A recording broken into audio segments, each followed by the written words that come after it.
आप सभी श्रोता मित्रों को हार्दिक नमस्कार। प्रस्तुत है जया जादवानी जी द्वारा लिखित कहानी चिल मार। Hi dad. अंदर घुसते ही समीर बहुत उत्साह से उनकी ओर देखकर चिल्लाया और पास आकर उन्हें हग कर लिया। How are you? उनके ठीक सामने खड़ा है। उनके कद से ऊंचा बलिष्ठ उनका अपना खून, उनके बरसों की मेहनत का ख्वाब अपने साकार रूप में, अपने खून की महक, अपने दिए संस्कारों और आदतों की महक, उस परफ्यूम की जिसके बीते दिनों वे आदी थे जब तक वह उनके साथ रहता था। उसके नज़दीक आते ही पूरा का पूरा अतीत आकर उनसे लिपट गया। कस कर अपने से चिपका लेने की ख्वाहिश के बावजूद एक गहरी सांस लेते हुए उन्होंने उसे हल्के घेरे में ले लिया। आई एम गुड बेटा, हाउ अबाउट यू? वे सोफे पर बैठे उसी का इंतज़ार कर रहे थे, शिद्दत से। जॉब की मजबूरियां जानते हुए भी उनके भीतर का बाप वो प्रतीक्षा सहन नहीं कर पा रहा था। एक्सलेंट डैड, अच्छा हुआ आप आ गए। अब लगेगा कि यह घर है, वरना तो यह सराय लगता है। ट्रेन लेट तो नहीं थी? वे उसे देर तक गले लगाए रखना चाहते थे, पर वह खुद ही अलग हो गया। उन्होंने उसे आंख भरकर देखा। ऑफिस के फॉर्मल कपड़ों में जेंटलमैन लग रहा था। ज़्यादा नहीं, 1 घंटे पहले पहुँचे। सॉरी डैड, मैंने बहुत कोशिश की, पर वह मीटिंग इतनी इम्पोर्टेंट थी कि चाह कर भी निकल नहीं सका। आखिर मुझे आपको मैसेज करना पड़ा। नो प्रॉब्लम बेटे, I understand you, but your mama was expecting you. Oh so sorry mama. तब तक समीर उनके पास से हटकर सोफे पर बैठी अपनी माँ के पास पहुँच चुका था। माँ ने मुस्कुराते हुए उसका माथा चूमा तो सारी शिकायतें दूर हो गईं। उनका बेटा तो हज़ारों किलोमीटर घर से दूर जॉब कर रहा है। अब जिसे देखने के लिए तरसना ही दिनचर्या का हिस्सा होता जा रहा है। मजबूरियां होंगी, कोई बात नहीं आ सका तो। अरे सिद्धू, मॉम डैड आए हैं, तूने चाय वाय पिलाई या नहीं? समीर किचन की तरफ मुंह करके चिल्लाया। अरे बेटा, इसे हमारी वाली चाय बनानी नहीं आती, मैंने खुद बना ली। मिस्टर डागा ने सहज स्वर में मुस्कुराते हुए कहा। अरे डैड, इसका कान पकड़कर इसे सिखाइए, आलसी है एक नंबर का। इसे बनाना सब आता है, पर मन लगाकर बनाता नहीं। अरे सिद्धू, चल ज़रा गर्मा गर्म पकौड़े बना दे, और डिनर में क्या बनेगा डैड से पूछ ले। कहता हुआ समीर बाथरूम में घुस गया। ए सिद्धू सुन, प्रिया मैम किस समय आती है? मिस्टर डागा किचन में पहुंच गए और सिद्धू की मदद करने लगे। क्यों वे जानते थे कि दोनों के ऑफिस आने जाने का टाइम अलग अलग है। समीर दोपहर 1 बजे ऑफिस जाता है, रात 11 बजे लौटता है। प्रिया सुबह 9 बजे जाकर 6-7 बजे लौट आती है। 7 बजने वाले हैं, प्रिया आती ही होगी। समीर भी आज उन्हीं के ख्याल से जल्दी आया है। मिस्टर डागा खुद को उस किचन में, उस परिवेश में अजनबी पा रहे हैं। किचन इतना अस्त व्यस्त है कि वे ठिठके से खड़े हैं। सिर्फ सिद्धू ही जानता है कि किसमें क्या है और उसे क्या करना है। न जाने कितने किस्म के रेडी टू ईट के पैकेट अध खुले पड़े हैं। कुछ पैकेट्स देखकर लगता है उन्हें फेंकना ही पड़ेगा। डस्टबिन पिज़्ज़ा हट के खाली पैकेट से भरा पड़ा है। न जाने कितने किस्म की सॉसेज इधर उधर बिखरी पड़ी हैं। अपने घर में मिस्टर डागा इतने व्यवस्थित हैं कि कोई औरत भी शर्मा जाए।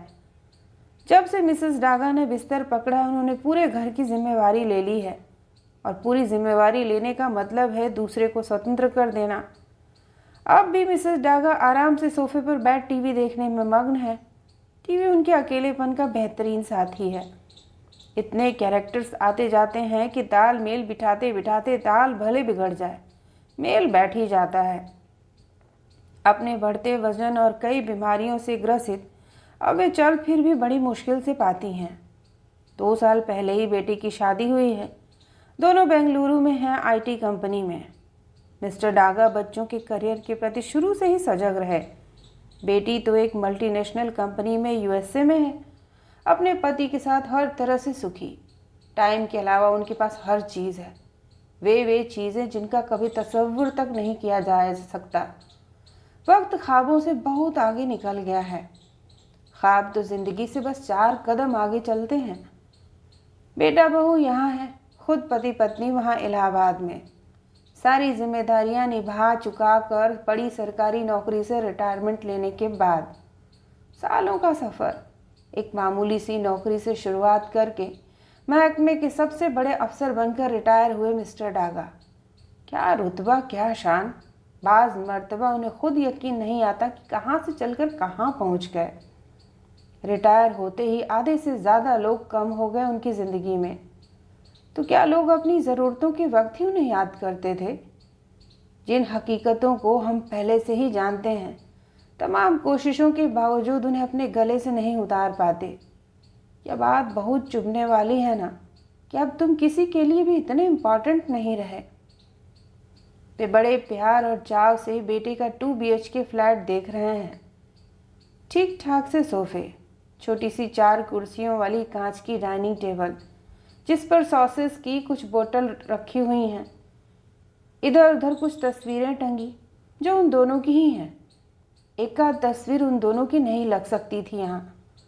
वो सोचते हैं कि क्या हमारी तस्वीर यहाँ पे नहीं लग सकती थी। ख्याल आते ही उन्होंने खुद को झड़क दिया। घर को देखकर ही लगता है कि सिद्धू के सिवा कोई उसे हाथ नहीं लगाता। यह फ्लैट भी बेटे ने 2 साल पहले ही खरीदा है, जिस दिन शादी की डेट फिक्स हुई। इसके पहले तो वो अपने दोस्तों के साथ रहता था। शुद्ध शाकाहारी से कैसे मांसाहारी बन गया, इंडियन फूड से फास्ट फूड तक पहुंच गया, ये कोई नहीं जान सका, न किसी ने जानने की ज़रूरत समझी। पुराने फ्लैट में 4 दोस्त एक साथ रहते थे। कभी कोई आ रहा है जा रहा है। किचन कबाड़ खाना, कमरे अस्त व्यस्त, बाथरूम माशाअल्लाह, खाने के खाली पैकेट से डस्टबिन भरा हुआ, मैले कपड़ों का ढेर, किन्हीं हाथों की बाट जोहता। किसी दिन पानी का अकाल, किसी दिन बाढ़ का प्रकोप। अकेले रहने की 1000 मुसीबतें, बेवक्त खाना, सोना, उठना, फिर भी वे सब खुश रहते थे, शिकायत नहीं करते कभी। एक दिन गए थे मिलने, तुम्हारे टेंशन के उस फ्लैट में रुके नहीं, होटल चले गए थे। ओ डैड, चिल करो, दोस्तों में ऐसा ही चलता है, समीर हंसकर कहता था। पर चिल करना क्या इतना आसान है क्या? अब तक सिद्धू गर्मा गर्म पकौड़े हरी चटनी के साथ टेबल पर रखकर चला गया। वे बहू के लिए दोबारा पूछने ही वाले थे कि कॉलबेल बजी और प्रिया अंदर आ गई। Hi dad, hi mom.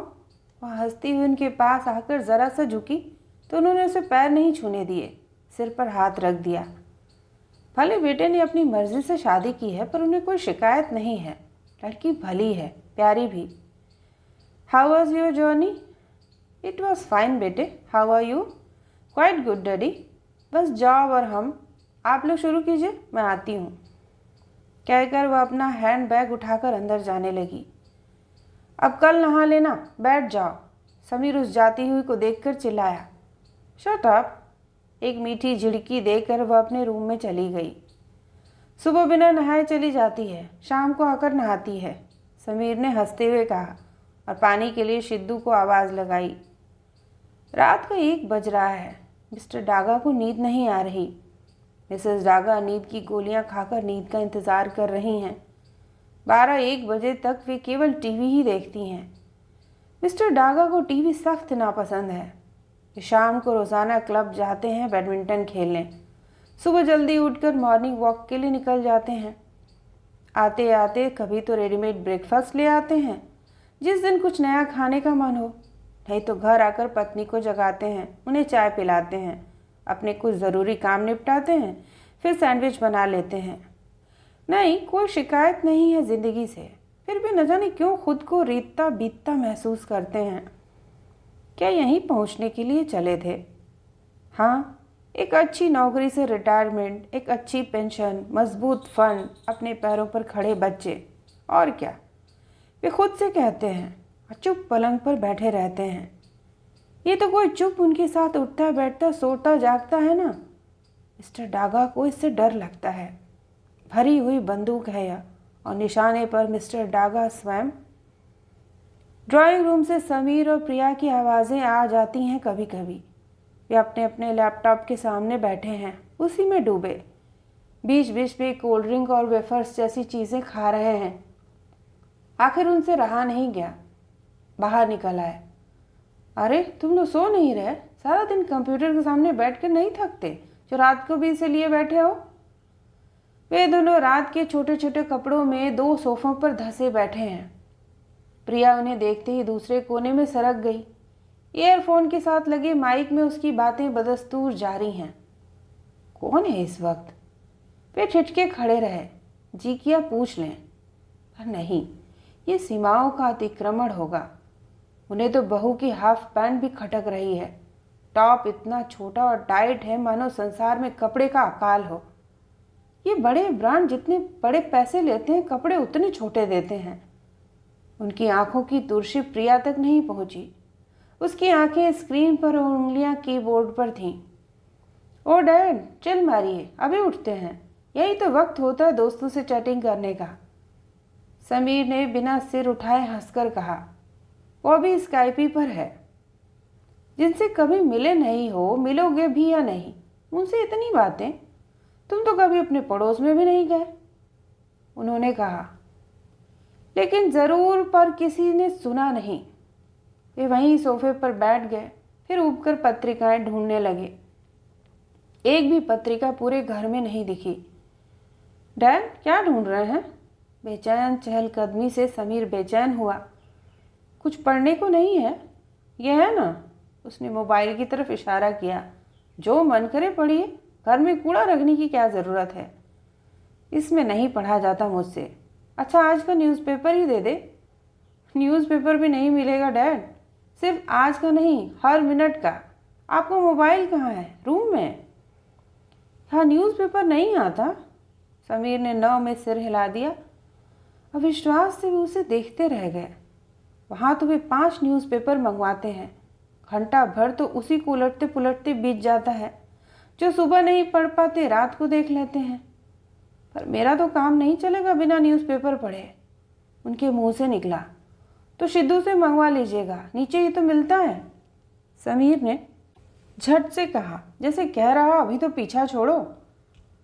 दोनों बदस्तूर अपने अपने लैपटॉप में मग्न हैं। वे उनसे कुछ देर बात करना चाहते थे, कुछ भी, मौसम का मिजाज, दुनियावी दुख सुख, सेंसेक्स, बाजार, अमेरिका, पाकिस्तान, आतंक, चुनाव, मोदी, कुछ भी। पर किसी के पास फुर्सत नहीं है। एक क्षण के लिए उन्हें लगा कि वे कितनी भी कोशिश कर लें, इन तीनों में से किसी के पास नहीं पहुंच पाएंगे। आखिर वे उठे और अंदर चले गए। पत्नी अभी तक जाग रही है। क्या हुआ? उन्होंने यूं ही पूछा। इनकी दुनिया हमारी दुनिया से कितनी अलग है। तो तुम्हारी दुनिया नहीं थी अलग तुम्हारे बाप से? उन्हें पता है पत्नी उनके माँ बाप को पसंद नहीं करती थी, बस उसने निभा लिया। पर प्रिया थी, पर इतनी नहीं। यहाँ किसी दूसरे की जगह नहीं है। ये मल्टीनेशनल कंपनियाँ उन्हें सबसे दूर ले जा रही हैं, अपने घर से, संबंधों से, संस्कारों से, अपनी महक से, अपने माँ बाप तक से। ये कहाँ जाकर रुकेंगे पता नहीं। क्या इस सब का कोई अंत है? हम ही तो कहते थे उन्हें, पढ़ो, आगे बढ़ो। अब आगे बढ़ गए तो क्या कहें, लौट आओ। उनको अपनी ज़िंदगी जीने दो, तुम अपनी जियो। पत्नी ज़्यादा प्रैक्टिकल है उनसे। अपनी? उनके पास अपना क्या बचा है? उन्हें लगा वे अपनी बात किसी को नहीं समझा पाएंगे। वे लेट गए और सोने का अभिनय करने लगे। अभिनय तो मिसेस डागा भी कर रही हैं, यह दिखाने का कि सब ठीक है, कहीं कुछ गड़बड़ नहीं है। पर हकीकत वे भी जानती हैं। उन्होंने इस एक दिन में ही भांप लिया कि बच्चे उनसे कितनी दूर चले गए हैं, पर कहकर वे खुद को छोटा करना नहीं चाहती। जीवन क्या ऐसी ही, हर बंदा थोड़ी देर आकर तुम्हारे पास बैठता है और चला जाता है। पर ये तो अपने बच्चे हैं। नहीं, सब ठीक है, उन्होंने खुद से कहा। ये खामखा पॉजिटिव हो रही हैं। सुबह जब वे सोकर उठे, सारा घर गहरी नींद में था। ड्राइंग रूम में खाली कोल्ड ड्रिंक की बॉटल्स, गिलास और खाली पैकेट्स पड़े थे। सिद्धू न मालूम कितने बजे आएगा। वे तैयार होकर बाहर निकल गए। नई नई जगह, अजनबी इमारतें, अजनबी सड़कें, सुबह की आवाजाही। वे पूरी दिलचस्पी से जायज़ा लेने की कोशिश करते रहे। एक जगह खड़े होकर कुछ न्यूज़पेपर्स खरीदे, हिंदी के, इंग्लिश के। दूध, ब्रेड, बिस्किट के पैकेट, और घर पहुंचे तो दरवाजे पर प्रिया मिल गई। Bye daddy, going to office, see you. अरे कुछ खाया तुमने? उन्होंने कुछ अचकचाकर पूछा। गेटिंग लेट डैडी, रास्ते में या ऑफिस में कुछ खा लूँगी। वे समझ गए, सिर्फ मुंह धोया और चेंज किया होगा। बाकी सब ऑफिस से आने के बाद बिना नहाए कैसे काम में मन लगता होगा, वे सोचते रह गए। समीर अभी तक सो रहा है। उन्होंने सबसे पहले पत्नी को जगाया और किचन में जाकर चाय बनाने लगे। चाय गैस पर रख उन्होंने ड्राइंग रूम में पड़ा सारा कचरा हटाया और बंद खिड़कियां खोल दी। ठंडी हवा का झोंका उनके चेहरे से टकराया। तब तक चाय बन चुकी थी। चाय पीकर पत्नी दोबारा अपने बिस्तर में घुस गई और घर के छोटे मोटे काम करते हुए सिद्धू की प्रतीक्षा करते रहे।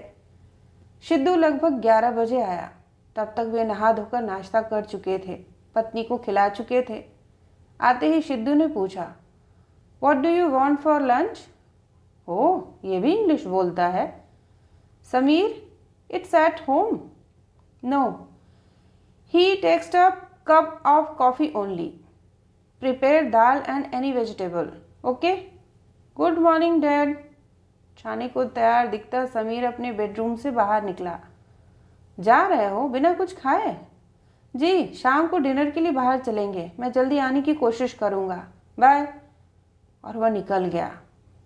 अब क्या करें वे? कुछ देर हतप्रभ वैसे ही बैठे रहे, फिर मोबाइल से नंबर ढूंढ ढूंढ कर मिलाने लगे। घंटा भर दोस्तों से बात करने में लगा दिया। न्यूज़पेपर इतनी देर तक पढ़ते रहे कि लंच टाइम हो गया।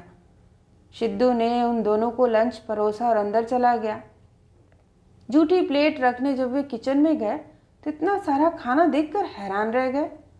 अरे, इतना खाना क्यों बनाया है? मुझे नहीं मालूम था आप कितना खाते हैं, उसने लापरवाही से जवाब दिया। उसकी जेब में मोबाइल है, ईयरफोन कान से लगा है, म्यूजिक बज रहा होगा। उन्हें गुस्सा तो बहुत आया। ये साले राक्षस समझा है क्या? थोड़ा दिमाग तो लगाता या पूछ लेता। पर कुछ कहते नहीं बना, यह उनका अधिकार क्षेत्र नहीं है। उन्होंने अपने और पत्नी के मैले कपड़े लॉन्ड्री बैग में डाल दिए और अंदर ही चहलकदमी करते रहे। एक फालतूपन का एहसास उन्हें शिद्दत से घेर रहा है।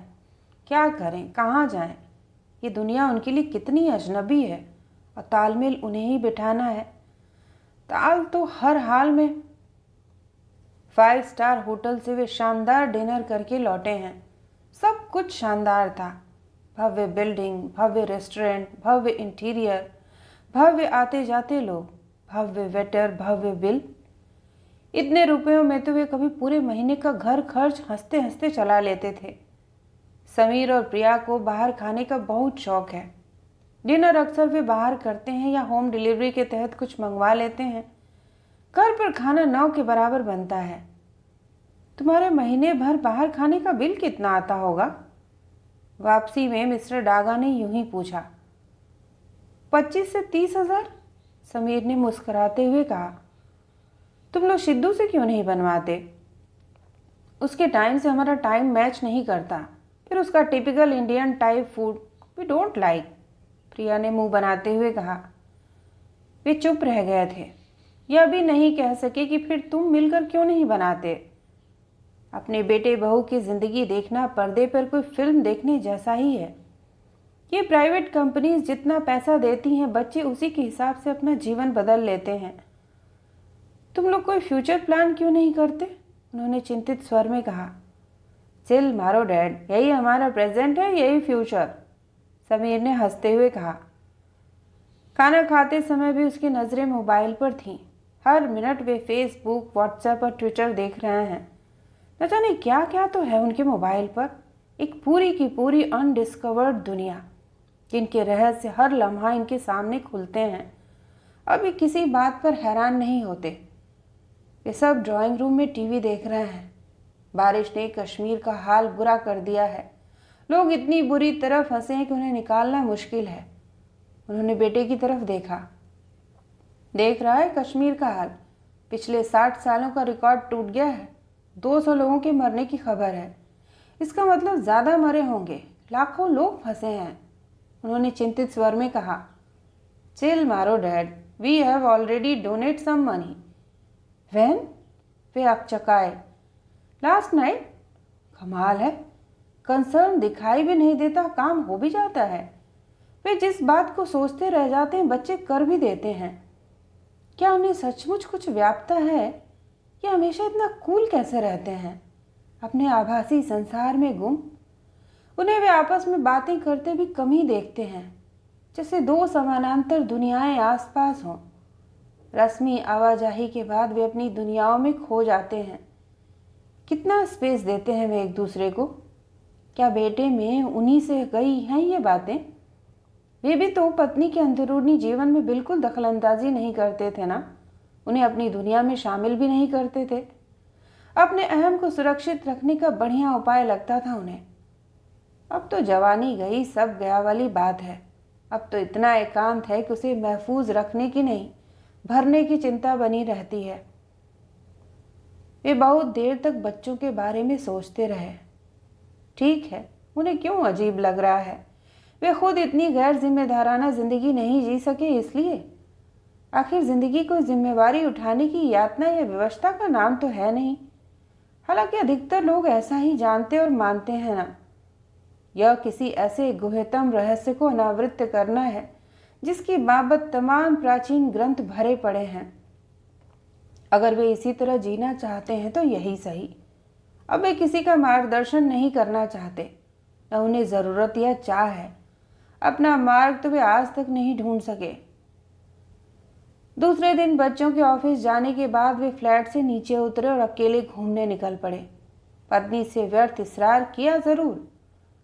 बहुत दूर तक पैदल चलने के बाद उन्होंने कुछ ज़रूरी चीज़ें, पत्नी की दवाइयाँ, सब्जियाँ और फ्रूट खरीदा और एक टैक्सी रोक कर उसमें बैठ गए। पूरा शहर घुमा दे। वे बाहर कम अपने अंदर ज़्यादा घूम रहे हैं। क्या इकट्ठा किया है उन्होंने आज तक? ज़माने भर का कचरा, और इस कचरे से भी कितना प्यार है उन्हें। इन बाहरी सुखों दुखों तकलीफ़ों से हमें इनकी लत लग जाती है। हम इनके बिना हताश हो जाते हैं। ये ना हो तो हम जूझें किससे? पर तकलीफ़ सिर्फ इतनी है और कुछ भी नहीं है। अगर वह ना होती तो क्या यह निरर्थकता इतनी न व्यापती? उन्हें याद है, पिछले 20-30 सालों में वे अपनी मर्जी से कहीं नहीं गए, अपनी मर्जी से कुछ नहीं किया। वे जिंदा क्यों हैं? उन्हें समझ में नहीं आया। जिनके लिए वे दावा करते थे, क्या उन्हें पता है? वे जानते या मानते हैं या वहीं एक तरफा ढोल पीट पीट कर खुद को बरगलाए जा रहे हैं? पूरा शहर घूम लिया, लौटे खाली हाथ। सुबह वे देर तक सोते रहे, किसी ने नहीं जगाया। पत्नी भी सो रही है। जागने पर भी वे खुद को बड़ा विवश और निरर्थक महसूस कर रहे हैं। उम्र की मोहताजियाँ और उम्र काटने की, पत्नी को ठीक रखने, अपने और बच्चों के बीच संपर्क बनाए रखने की मुसलसल व्यर्थ महसूस होती कोशिश। उन्होंने चाय बनाकर पत्नी को जगाया, उनके हाथ में चाय का कप दे दिया। फिर वे ब्रेकफास्ट बनाने की तैयारी करने लगे। कल खूब सारी चीज़ें लाए थे। सैंडविच के लिए ग्रीन वेजी काटने लगे। फिर ग्रीन चटनी बनाकर 4 सैंडविच तैयार किए कि प्रिया अपने बेडरूम से निकल आई, जाने को तैयार। Good morning daddy. Good morning बेटा, have breakfast? No daddy, I am getting late, bye. और कार की चाबी ले बाहर निकल गई। कमाल है, ये लड़की 8:30 बजे उठकर 9 बजे निकल जाती है। अगर 7 बजे उठे तो आराम से ब्रेकफास्ट के साथ दूसरे कई काम निपटा सकती है। आखिर संतुलन भी तो कोई चीज़ है। अब शावर भी शाम को ही लेगी। पर यह बच्चों की ज़िंदगी है, उन्हें क्या? उन्हें क्यों अब हर चीज़ की चिंता होनी चाहिए? हर बार खुद को ऐसा कहना ज़रूरी होता जा रहा है। पिछले कई दिनों से वे श्रीनगर में आई बाढ़ से चिंतित हैं। बेहद कम टीवी देखने वाले वे दिन भर वहीं के समाचार देखते हैं। लोगों के दुखों का कोई अंत नहीं है। कश्मीर तो अक्सर ही तमाम किस्म की राजनीतिक समस्याओं से घिरा रहा, उस पर यह कुदरत का कहर। वे लगातार उदास होते जा रहे हैं। क्यों? क्या इस बात की कोई भीतरी वजह है? उन्हें याद नहीं पिछली बार वे कब खुलकर हंसे थे। ऐसी कौन सी चीज़ है जो आहिस्ता आहिस्ता जिंदगी से लुप्त होती जा रही है? होने को क्या नहीं है? अच्छा खासा ज़रूरत से बहुत ज़्यादा बैंक बैलेंस, नौकर चाकर, तमाम किस्म की सुविधाएं। फिर भी वे महीनों से एक अदृश्य बेचैनी और उदासी की गिरफ्त में हैं, जिससे भागकर वे यहाँ आए थे। यहाँ आने के बाद उसमें इजाफा ही हुआ है। अगले दिन संडे, दोनों बच्चे देर तक सोते रहे। मॉर्निंग वॉक से आने के बाद उन्होंने खुद अपना और पत्नी का ब्रेकफास्ट बनाया। ब्रेकफास्ट खत्म हुआ तो न्यूज़पेपर का बंडल खोलकर बैठ गए। एक अक्षर न पढ़ा गया तो टीवी खोल ली। श्रीनगर में बारिश के बाद की समस्याएं। ओह, इस कोमल दिखते आदमी की त्वचा कितनी कठोर है। जाने कितने वक्तों और मौसमों की मार भी उसके जिंदा रहने की उम्मीद और जतन करते रहने की जिजीविषा को खत्म नहीं कर सकती। वे हेलीकॉप्टर से खाने के पैकेट गिरते देखते रहे। कई बार आंखें नम हुई और वे पानी पीने के बहाने उठकर टहलते रहे। सिद्धू के हाथ का बना लंच खाने के बाद तय हुआ कि मूवी देखने चलेंगे, शॉपिंग करेंगे और डिनर भी बाहर किसी शानदार रेस्टोरेंट में। और हुआ भी वही जैसा सोचा गया था। उन्होंने बच्चों को 1.5 लाख की तगड़ी शॉपिंग करवाई। सोफों के साथ पूरे घर के पर्दे और न जाने क्या क्या बदल दिया। बच्चे खुशी खुशी वापस आए। ओ डैड, वी लव यू। उन्हें पहली बार यह वाक्य अच्छा नहीं लगा। सस्ता बना दिया है यूथ ने, शब्दों का भूसा रह गया है। इसका एक ही अर्थ है, जब तक तुम मेरे अनुकूल हो ठीक है, नहीं तो गो टू हेल। सोने चले गए, पर उन्हें चैन नहीं। जब तक भीड़ में रहते हैं भूले रहते हैं। अकेले पड़ते ही कोई चीज़ सालने लगती है। आखिर मिस्टर डागा, तुमने पैसे कमाने के सिवा किया क्या? बस अपना और बच्चों का पोषण करते रहे, उसी में जीवन गर्क कर दिया। और अब उनकी चौकीदारी करने का जिम्मा क्यों ले रहे हो? कितनी ज़रूरत है यहाँ तुम्हारी? क्या दिख नहीं रहा? आखिर तुम्हारी वास्तविक जगह कौन सी है? ओ चिल मारो मिस्टर डागा, हर बात का टेंशन मत लो, उन्होंने खुद से कहा। पर अपना कहा सुनने की हालत में तो न जाने कब से नहीं थे। लगभग सारी रात वे न जाने क्या क्या सुनते गुनते बुनते रहे। अगली शाम प्रिया देर से घर वापस आई। उसे देख वे हैरान रह गए। उसने अपने बाल पीके की अनुष्का शर्मा की तरह कटवा लिए थे, यहाँ तक कि उसके कपड़े तक बदल गए। यानी शॉपिंग पर भी गई थी। अभी कल ही तो वे सब पीके देख कर आए थे। हिरानी और आमिर कुछ भी बनाते रहें, जिन्हें जो समझना होगा वही समझेंगे। कैसी लग रही हूँ? उसने समीर से इटलाकर पूछा। समीर ने उसे देखकर कंधे उचका दिए। गुड। आप बताइए डैडी। उसने उनकी तरफ देखा। किसी की नकल क्यों करनी बेटा, तुम पहले ज़्यादा अच्छी लगती थी। कितने लंबे और प्यारे बाल थे। न चाहते हुए भी उनकी आवाज़ में तलखी उतर ही आई थी। Oh come on daddy, my every friend gave me comment that you are looking excellent. Priya ने नाराज स्वर में कहा। डैड, आपको बताऊं कि पहले शाहरुख खान की फ़ैन थी, उसके लिए करवा चौथ का व्रत रखती थी। फिर आमिर खान की, अब वरुण धवन की। इसकी पसंद जल्दी जल्दी बदलती है। समीर ने उसे चिढ़ाते हुए कहा। Oh shut up you devil, I will beat you. उसे धमकाती हुई गुस्से से अपने बेडरूम में चली गई। वे हतप्रभ वहीं खड़े रह गए, मानो उस दृश्य में जबरन चले आए हों और अब दर्शकों से माफ़ी मांगकर चले जाएं। रात फिर उन्हें नींद नहीं आ रही है। समीर से लंबी बात करने के ख्याल से ड्राइंग रूम में आए तो समीर तो नहीं, प्रिया बैठी थी अपने रात वाले कपड़ों में, किसी से हंस हंस कर बातें करती। वे वापस जाने को मुड़ गए, फिर भी न जाने किस अंतः प्रेरणा से दरवाजे की ओट में खड़े हो गए। Not possible, I have to report my home soon. Phil and Mil is here. Mil तो एकदम सड़े मूड में रहती है, eating, sleeping and watching TV, that's all. Phil is never satisfied. I get very pissed off. Sunday? What the hell? Her bar you turn me down. I don't know. तुम कैसे manage करोगे? I will wait.